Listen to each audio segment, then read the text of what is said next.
तो दोस्तों शुरू करते हैं आज की इंफ्रा न्यूज। पहली खबर आ रही है हमारे देश की रिमोट रोड नेटवर्क से रिलेटेड, जहां पर 278 किलोमीटर लंबा हपोली सारली हुरी रोड कंप्लीट कर दिया गया है। और इसके वजह से हुआ यह है कि अरुणाचल प्रदेश के कुरुंग कुमी डिस्ट्रिक्ट के अंदर रोड कनेक्टिविटी पहली बार पहुंची है इंडिपेंडेंस के बाद। तो दोस्तों यहाँ पर आप कह सकते हो जो पाथवेज होते हैं उनके जरिए कनेक्टिविटी पहले थी, लेकिन पहली बार एक ब्लैक टॉप रोड जिसके ऊपर व्हीकल्स चल सकती है वो यहाँ पर बनाया गया है। तो दोस्तों ये रोड जो है वो बॉर्डर रोड ऑर्गेनाइजेशन के द्वारा बनाया गया। हमारे जो लेफ्टिनेंट है इस एरिया के उनके द्वारा इसका अनाउंसमेंट किया गया और बेसिकली इस रोड की टेस्टिंग भी हो चुकी है। ये बॉर्डर एरिया में स्थित विलेज होने की वजह से ये सेंसिटिव है हमारे डिफेंस कैपेबिलिटीज को ठीक से यूज करने के हिसाब से, और इसके लिए रोड बनना जरूरी था और बन ये गया है।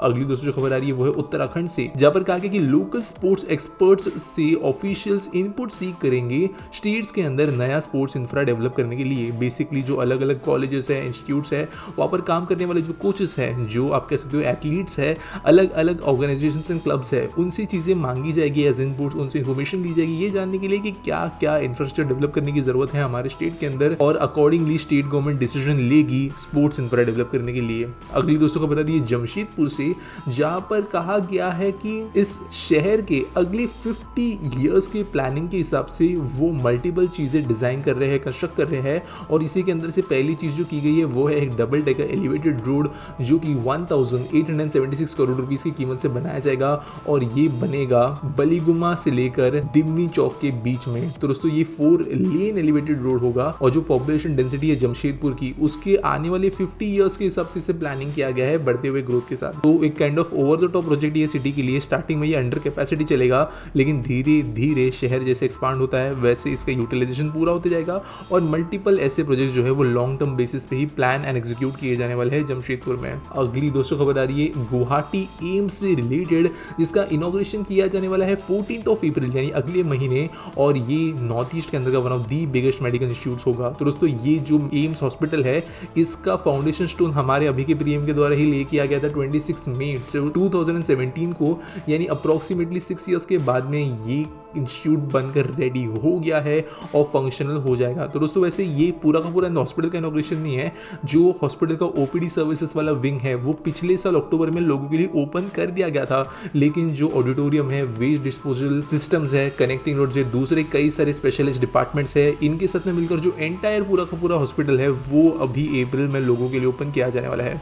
अगली दोस्तों खबर आ रही है वो हमारे देश के 5G कनेक्टिविटी से रिलेटेड, जहां पर एयरटेल ने 235 न्यू सिटीज के अंदर 5G कनेक्टिविटी को लॉन्च किया है, और जियो ने कहा कि वो मोर देन 500 सिटीज के अंदर एक्टिव है। इसको देखते हुए इंडिया दुनिया का सबसे बड़ा देश बन गया है, जहां पर नंबर ऑफ सिटीज के हिसाब से सबसे ज्यादा 5G एक्टिव है। तो सबसे लेट हम आए थे in terms of big Nations जहां पर 5G रोल आउट शुरू हुआ था, लेकिन with in a few months, एक साल के भीतर ही इंडिया सबसे ज्यादा 5G सिटीज होस्ट करने वाला देश बन गया है, और ये काइंड ऑफ एक्सपेक्टेड था। अगली दोस्तों खबर आ रही है वो फिर से आसाम से है, जहां पर आसाम टी को प्रमोट करने के लिए नेशनल इंटरनेशनल लेवल पे मल्टीपल चीजें अनाउंस की गई है। पहली बात जो Orthodox and special T through productive subsidy है उसे बढ़ाकर कर दिया गया है 12 रुपीज पर केजी। डेवलपमेंट की जाएगी 500 community halls and skill centres के टी गार्डन एरियाज, ताकि ज्यादा से ज्यादा लोग स्किल्ड तरीके से टी बिजनेस के अंदर अपना योगदान दे पाए। इसके अलावा जो टी गार्डन एरियाज है वहां पे इलेक्ट्रिसिटी को वे ऑफ कर दिया जाएगा, फ्री बिजली दी जाएगी। जो टी गार्डन एरियाज है वहां पर 100 न्यू स्कूल्स बनाए जाने वाले हैं, ताकि यहाँ पर काम करने वाले रहने वाले लोगों को बेहतर एजुकेशन मिल पाए। इसके अलावा वेज कॉम्पनसेशन गवर्नमेंट प्रोवाइड कराएगी।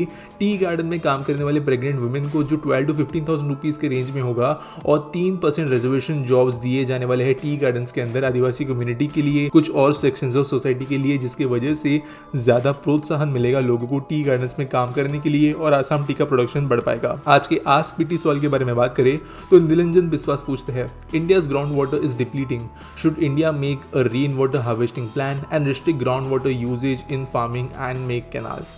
तो देखो जो पानी रिसोर्स है ना, वाटर रिसोर्स है, वो हमारे देश के अंदर सेंटर और स्टेट्स के बीच में से हमेशा एक बहुत बड़ा इशू रहा है।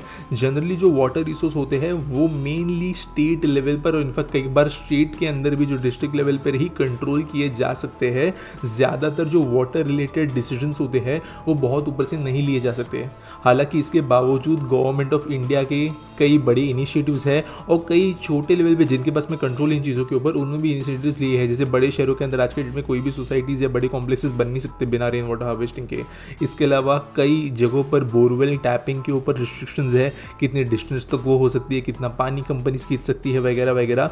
लेकिन इसके बावजूद जो है हमारे यहाँ पर डिप्लीटिंग का इशू है और इसे जो है फुल फ्लेजेडली एड्रेस नहीं किया जा रहा है। मे बी दूसरे सोर्सेज ऑफ वाटर जो है डैम्स वगैरह बनने के बाद में वो अवेलेबल होने के बाद में ग्राउंड वाटर पर डिपेंडेंसी कम होगी, लेकिन देश के कई रीजन्स आज ऐसे हैं जहाँ पर ग्राउंड वाटर डिपेंडेंस बहुत ही ज़्यादा है।